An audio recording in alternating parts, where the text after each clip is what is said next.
শীতের দিনে যদি এরকম গরম গরম ধোয়া ওঠা ভাত থাকে আর সেই সাথে যদি থাকে পছন্দের সব মেনু, তাহলে কিন্তু একদম জমে যায়। আজকে আমি মাঝরাতে তোমাদের সাথে আমার আরেকটি খাবারের ভিডিও নিয়ে চলে এসেছি। এটা ছিল আমার আজকে ডিনারের ভিডিও। প্রথমে ছিল গরম গরম ভাতের সাথে কচু ভাজা। এই কচু ভাজাটা কিন্তু গরম ভাতের সাথে খেতে অনেক বেশি মজা লাগে। সেই সাথে আমি একটা কাঁচামরিচও নিয়ে নিয়েছি। কাঁচামরিচ ছাড়া এটা একদম ইনকমপ্লিট।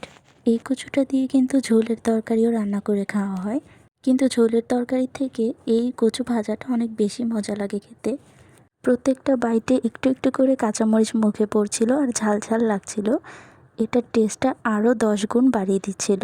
এই যে এখন আমি ভয়েস ওভার দিচ্ছি ভিডিওটাতে, চোখের সামনে আবার আমি খাবারগুলো দেখতে পাচ্ছি, আমার আবারও ক্ষুধা লেগে যাচ্ছে।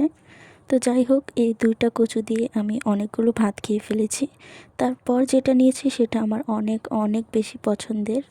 দেখে নিশ্চয়ই বোঝা যাচ্ছে না যে এটা কী খাবার। এটা হচ্ছে গরুর ছোড়া মাংস।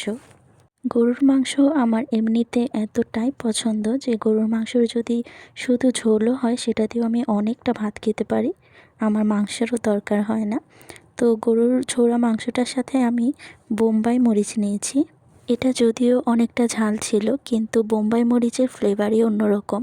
যে কোনো খাবারের সাথে আমার বোম্বাই মরিচ খেতে অনেক ভালো লাগে। আজকের রাতের ডিনারে 3টাই মেনু ছিল আর 3টাই আমার অনেক বেশি পছন্দের।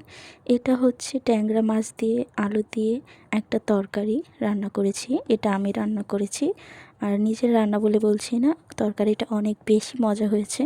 সব ছোট মাছের মধ্যে ট্যাংরা মাছটাই আমার একটু বেশি পছন্দ। তো এই তো আলহামদুলিল্লাহ, আজকে সব মজার মজার খাবার দিয়ে আমার আজকে ডিনার শেষ করলাম। আল্লাহ হাফিজ।